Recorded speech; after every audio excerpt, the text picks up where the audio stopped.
The most dangerous mistake a powerful man can make is assuming he knows who the smartest person in the room is. The crystal glasses had stopped clinking. The smiles around the table had vanished. And for the first time in years, billionaire William Carter looked genuinely afraid. His fingers tightened around the edge of the polished mahogany table as he stared at the document in front of him. A moment earlier, he had been the most confident man in the room. The deal was supposed to be a formality. Months of negotiations. Hundreds of millions of dollars on the line. International investors sitting around him in tailored suits worth more than most Americans made in a month. Everything was under control. Until it wasn't.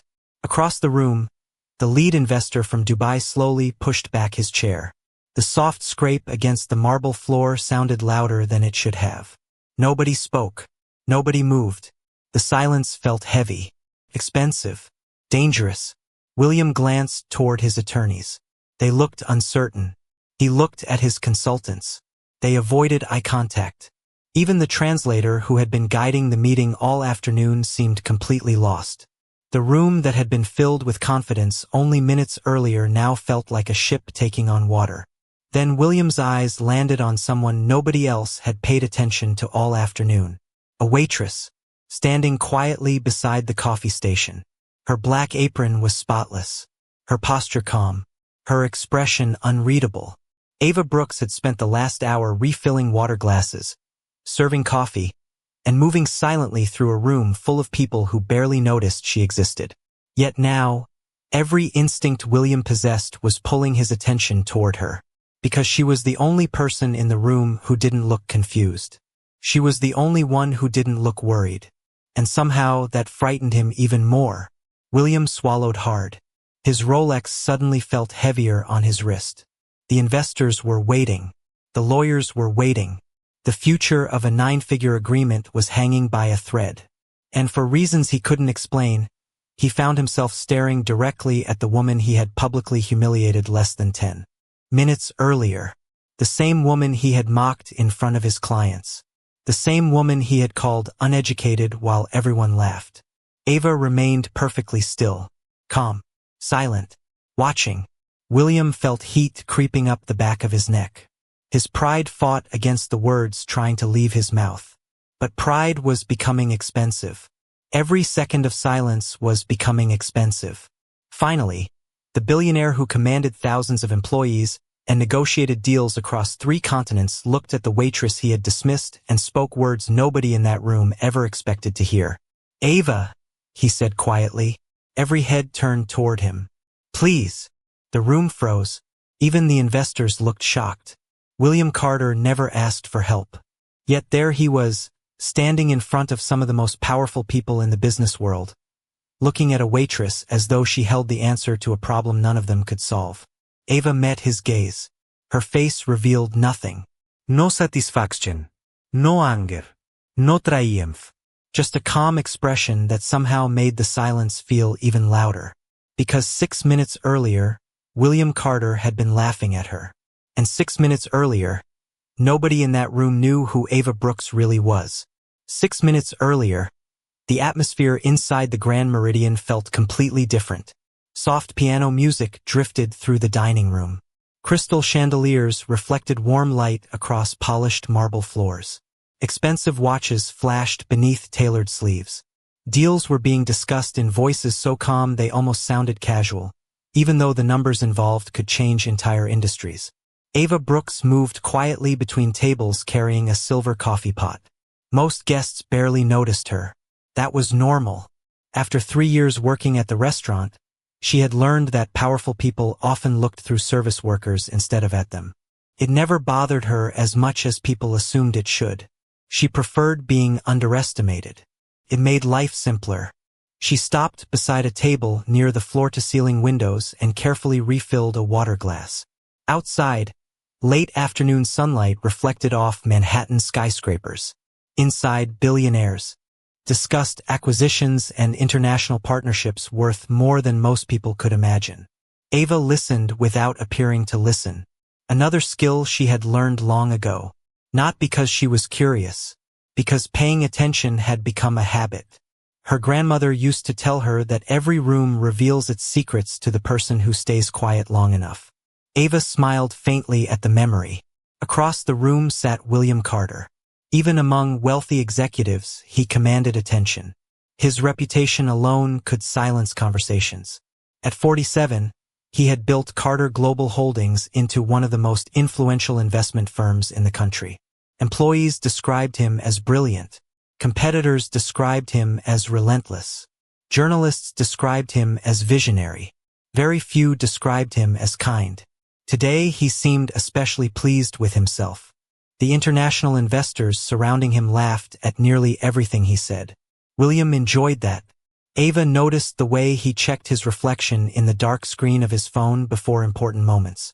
The way he adjusted his cufflinks whenever new guests arrived. The way he measured every reaction around him. He was not simply negotiating. He was performing. The meeting had been running smoothly until one of the investors asked a question about cultural communication risks during future expansion plans. William leaned back in his chair and laughed. The others followed. Then his eyes landed on Ava as she approached with fresh coffee.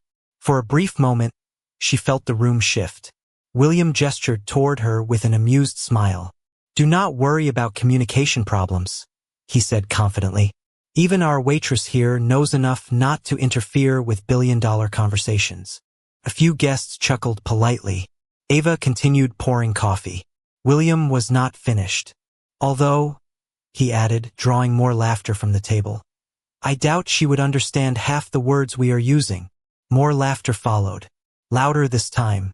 Ava set the coffee pot down carefully. Her face remained calm, her posture unchanged. Years earlier, comments like that might have hurt. Now they simply revealed more about the speaker than the target. She offered a polite smile and turned away. Behind her, the conversation continued. Nobody noticed the slight glance she gave toward a stack of documents resting beside one of the investors. Nobody noticed the brief pause in her step. And nobody in that room realized that before the evening was over, the woman they dismissed as background scenery would become the only person capable of preventing everything from falling apart. The meeting continued as if nothing unusual had happened. Investors reviewed projections. Attorneys exchanged notes. Assistants quietly updated presentation slides. Yet beneath the polished professionalism, tension was beginning to build. Ava noticed it immediately. She had seen enough high-stakes conversations to recognize the warning signs. Small things, subtle things, the kind most people ignored. One investor kept checking the same page repeatedly. Another stopped taking notes altogether. Even the translator appeared less confident than before. Ava carried a tray of espresso cups toward the conference table and carefully placed them beside each guest. Nobody thanked her. Nobody looked at her. That was fine. It gave her freedom to observe. As she reached the end of the table, she noticed a thick document resting beside the lead investor from Dubai. A single page had been folded over. Only a few lines were visible. Ava did not mean to read them, but years of training made certain habits impossible to switch off. Her eyes caught a phrase written in formal Arabic. Immediately, something felt wrong. Very wrong. She continued walking without changing her expression. Back in the service area, she placed the empty tray on the counter and stared out the window. Her heartbeat had quickened slightly. Not from fear. From recognition. She had seen language like that before. Precise. Legal. Deliberately nuanced. The kind of wording where one misplaced interpretation could change the meaning of an entire agreement. Across the room, William stood and began presenting final expansion forecasts. His confidence had returned. The earlier jokes, the laughter, the easy smiles. Everything suggested the evening was heading toward a successful conclusion. Yet Ava could not shake the feeling that something dangerous was hiding inside that document. She looked toward the translator. He seemed capable enough, experienced enough, but experience alone was not always enough, especially when language carried cultural meanings invisible to outsiders. The presentation moved forward. Revenue projections appeared on massive screens. Charts climbed upward. Investors nodded. William looked pleased. Then a notification appeared on the lead investor's phone. The man opened an email and frowned. A second later, he handed the device to another executive. The atmosphere changed instantly. Not dramatically, quietly, like a shift in air pressure before a storm. Conversations slowed. Smiles faded. William noticed. So did everyone else. The translator leaned forward as the investors began discussing something rapidly in Arabic. His confident expression disappeared. He asked them to repeat several phrases. They did. His confusion only deepened. William's smile tightened. Questions replaced certainty. The investors exchanged increasingly serious looks. One of them opened the same document Ava had noticed earlier. Pages turned. Fingers pointed. Voices lowered. Nobody was laughing anymore. From the service station, Ava watched the scene unfold. She did not know exactly what was about to happen, but she knew one thing with absolute certainty. The problem was not financial. It was not operational. It was not strategic. The problem was hidden inside the language itself. And in a room filled with billionaires, attorneys, consultants, and executives, nobody had realized it yet. William Carter could feel control slipping away one piece at a time. It was a sensation he hated. For more than 20 years, he had built his reputation on being the smartest strategist in every room he entered. Problems were supposed to have solutions. Negotiations were supposed to follow plans. Yet the expressions around the table told a different story. The lead investor adjusted his glasses and pointed toward a paragraph buried deep inside the agreement. The translator read it again, then again. Each attempt seemed to create more confusion instead of less. Attorneys began flipping through supporting documents. Consultants opened laptops. Assistants exchanged nervous glances. The elegant rhythm of the meeting had vanished. In its place was uncertainty. William stood beside the presentation screen, forcing himself to remain calm. "What exactly is the issue?" he asked. The translator hesitated before answering. "The wording appears straightforward at first, but there may be a secondary interpretation." William frowned. "Maybe." The translator swallowed. "I am not completely certain." Those 4 words landed heavily. Not completely certain. In a deal worth hundreds of millions of dollars, uncertainty was poison. Across the table, the lead investor spoke quietly in Arabic to his colleagues. Several of them nodded. One closed his folder entirely. Another checked his watch. The movement was small, but William noticed. Experienced negotiators never closed their folders when a deal was moving forward. They closed them when they were preparing to leave. A chill crept through the room despite the comfortable temperature. Ava watched from a distance while arranging fresh coffee cups on a serving tray. She recognized the phrase being discussed. More importantly, she recognized the mistake. The English translation treated the clause as a routine operational condition. The original Arabic carried a much more specific meaning. One subtle enough to escape most translators. One important enough to change how the entire agreement would be understood. Ava lowered her eyes and focused on her work. This was not her meeting. These were not her clients. Yet the growing tension made it impossible to ignore what she knew. At the conference table, voices continued overlapping. Lawyers offered competing interpretations. Consultants proposed alternative explanations. Every answer seemed to create 2 new questions. William rubbed his temple. The confidence that had filled the room earlier was disappearing fast. Then the lead investor finally spoke in English. His tone remained polite, but the disappointment underneath was impossible to miss. "If there is confusion regarding this provision, perhaps we should postpone final approval." The sentence struck the room like a sudden gust of cold air. Postpone. Not reject. Not cancel. But everyone understood what it meant. Months of preparation could unravel. Trust could weaken. Competitors could move in. Opportunities could disappear. William forced a diplomatic smile, but inside he felt alarm spreading. He glanced toward the translator again. The man looked defeated. He glanced toward his attorneys. They looked uncertain. Then, almost by accident, his eyes drifted across the room toward the service station. Ava stood quietly beside the coffee urn, her posture relaxed, her expression calm. Unlike everyone else, she did not look confused. And for the second time that afternoon, William found himself wondering why. The room had reached that dangerous stage where nobody wanted to admit they were lost. Every person at the table continued speaking, yet no one seemed any closer to an answer. William could see it in their faces. The attorneys were no longer defending interpretations. They were defending their pride. The consultants were offering possibilities instead of conclusions. Even the translator had stopped sounding confident. The meeting that had started with certainty was slowly sinking into confusion. The lead investor remained calm, but his patience was beginning to fade. He folded his hands and listened as another explanation was presented. Then he shook his head. Not aggressively, not emotionally, just enough to signal that something was still wrong. William felt a knot tightening in his stomach. He glanced at the digital clock mounted discreetly on the wall. Every passing minute increased the risk. Markets would open in less than 18 hours. Press releases were scheduled.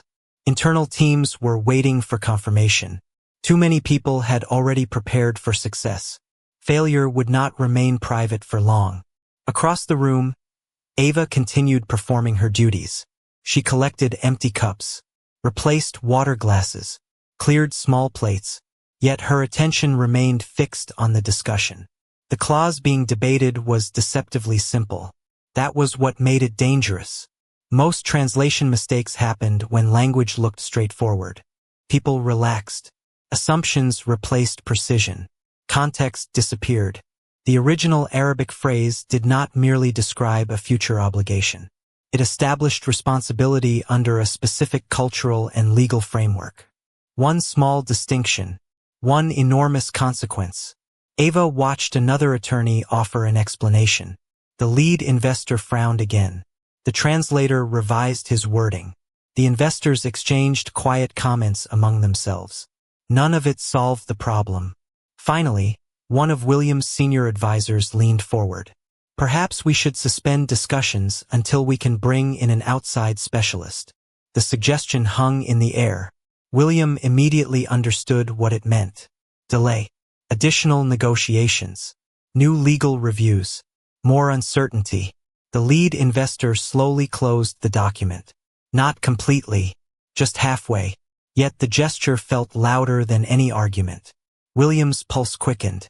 For the first time that afternoon, genuine concern began replacing confidence. Then something unexpected happened.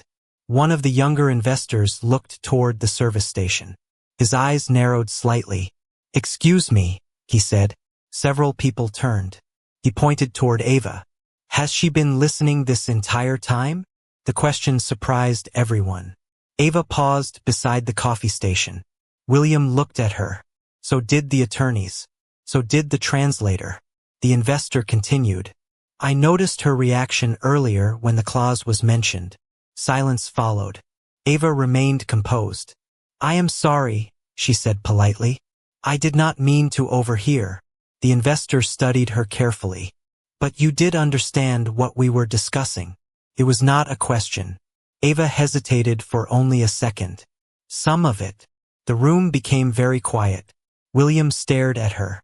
The same woman he had dismissed less than 10 minutes earlier now had the full attention of some of the most powerful people in the room. And for reasons he could not explain, he suddenly felt that the next words she spoke might change everything. Ava could feel every eye in the room resting on her. A few minutes earlier, those same people had barely acknowledged her existence. Now they were waiting. The irony was impossible to miss. She placed the coffee pot gently on the counter and walked toward the conference table. Her movements were calm, unhurried. The lead investor watched her with curiosity. William watched her with something closer to disbelief. Ava stopped a respectful distance from the table. "I am not a lawyer," she said quietly, "and I am not part of this negotiation." Nobody interrupted. "But I believe the problem is not the clause itself. It is the way it is being translated." The translator immediately straightened in his chair. His expression tightened. "With respect," he said, "the translation is accurate. Ava nodded politely. The words are accurate. She paused. The meaning is not. Silence followed. One of the investors slowly reopened the document. Ava pointed toward a specific paragraph. In English, this reads like a standard performance obligation. Several attorneys nodded. That was exactly how they had interpreted it. Ava continued. However, the original Arabic phrasing carries a cultural and legal implication that does not exist in the English version. The lead investor leaned forward. For the first time all afternoon, genuine interest appeared in his eyes. Ava carefully explained. The clause was not describing a future requirement. It was assigning accountability under a specific framework commonly used in certain international agreements. A subtle difference, but not a small one. If misunderstood, it could create conflicting expectations after the deal closed. The room became completely still. The translator quickly reviewed the passage again. This time he read it more slowly, much more slowly. His eyes widened slightly. Then he read it a third time. Nobody spoke. The attorneys began comparing notes. One consultant opened a legal database. Another investor exchanged surprised looks with his colleagues. William felt his pulse quicken. He had spent nearly 30 minutes watching experts struggle with the issue. Ava had identified the source of the confusion in less than 60 seconds. The lead investor finally smiled. It was the first genuine smile anyone had seen from him all afternoon. He said something in Arabic to his colleagues. Several of them nodded immediately. One even laughed softly. The tension that had gripped the room began to loosen. William looked from the document to Ava and back again. The contrast was almost impossible to process. Minutes ago he had reduced her to a stereotype. A convenient joke. Someone he assumed could not possibly contribute to a conversation at this level. Yet she had just accomplished what none of his advisors, attorneys, or consultants had managed to do. Ava stepped back. That is all, she said. I apologize for interrupting. But nobody was looking at her like a waitress anymore. They were looking at her like the only person who had truly understood what was happening all along. For several seconds, nobody spoke. The silence felt different now. It was no longer the silence of confusion. It was the silence of realization. The attorneys who had spent the last half hour debating interpretations were now reviewing the document through an entirely different lens. The translator sat back in his chair, staring at the page as though it had transformed in front of him. Across the table, the lead investor exchanged a few quiet words with his colleagues before turning back toward Ava. Where did you learn that distinction? He asked. The question was simple, yet it carried the curiosity of everyone in the room. Ava hesitated. She never enjoyed being the center of attention. I studied international languages and cross-cultural communication, she replied. Several eyebrows rose immediately. One of the attorneys blinked. Another looked genuinely stunned. William felt as though the floor had shifted beneath him once again. Studied where? One investor asked. Ava answered calmly. Georgetown. Later, I completed graduate research focused on legal and diplomatic language frameworks. Nobody moved. Nobody even reached for their coffee. The information seemed impossible to reconcile with the image they had formed of her only minutes earlier. William stared at her. The black apron, the serving tray, the polished black shoes. He realized he had allowed those details to become her entire identity in his mind. A waitress. Nothing more. The assumption now felt embarrassingly small. One investor leaned forward. Then why are you working here? The question could have sounded insulting. Somehow it did not. It sounded sincere. Ava offered a small smile. Life does not always follow the plans we make for it. The room remained quiet. She continued. My mother became ill several years ago. I stepped away from my career to help care for her.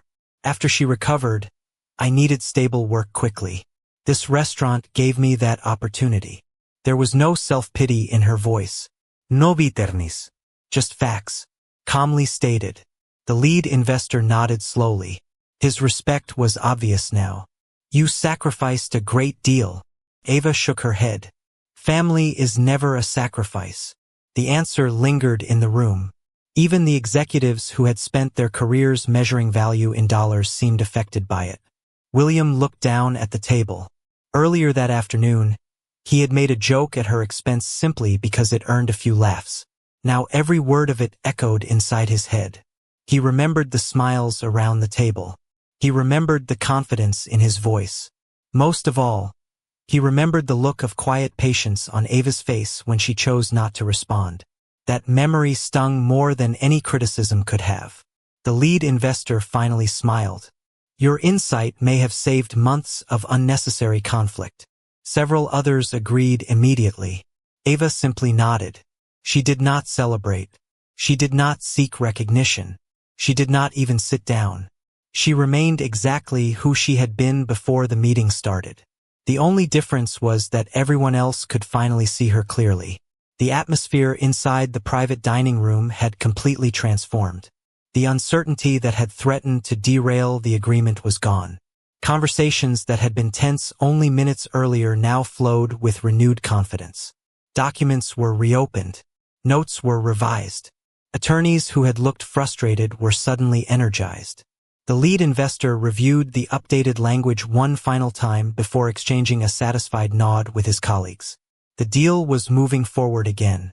Yet the most remarkable change was not happening on the paperwork. It was happening around Ava. People who had ignored her all afternoon were now listening carefully whenever she spoke. Executives who had never glanced in her direction were thanking her for refilling their coffee cups. The shift was subtle but undeniable. Respect had replaced assumption. William Carter noticed every second of it. He remained seated longer than anyone expected, staring at the polished table in front of him. Numbers had always been simple for him. Markets were simple. Contracts were simple. Human mistakes were harder, especially his own. Around him, the investors began preparing for the official signing. Assistants organized folders. Cameras were quietly positioned for internal company records. The successful conclusion of the agreement would soon become another milestone in William's career. Yet instead of feeling victorious, he felt uncomfortable. Because he knew the truth. The room would not be celebrating without Ava Brooks. Eventually, he stood. The movement immediately drew attention. People naturally watched William when he rose to speak. For years, his words had carried weight. This time, they carried something else. Humility. He walked across the room toward the service station where Ava was arranging clean cups. She looked up as he approached. The surrounding conversations gradually faded. Not because anyone was told to stop speaking. Because everyone sensed something important was about to happen. William stopped in front of her. For a moment, he seemed unsure how to begin. That alone surprised the people who knew him best. Then he took a slow breath. I owe you an apology. The room became silent. Ava remained calm. William continued. Earlier today, I made assumptions about you that were unfair. His voice was steady, but noticeably quieter than usual. I spoke carelessly. I treated you with less respect than you deserved. Nobody moved. Nobody interrupted. You helped save a partnership that means a great deal to many people in this room, he said. More importantly, you showed a level of professionalism and grace that I failed to show myself. The words hung in the air. Genuine. Unscripted. Ava looked at him for several seconds before offering a small smile. We all make mistakes, Mr. Carter. There was no anger in her voice. No desire to embarrass him. Just simple honesty. William nodded slowly.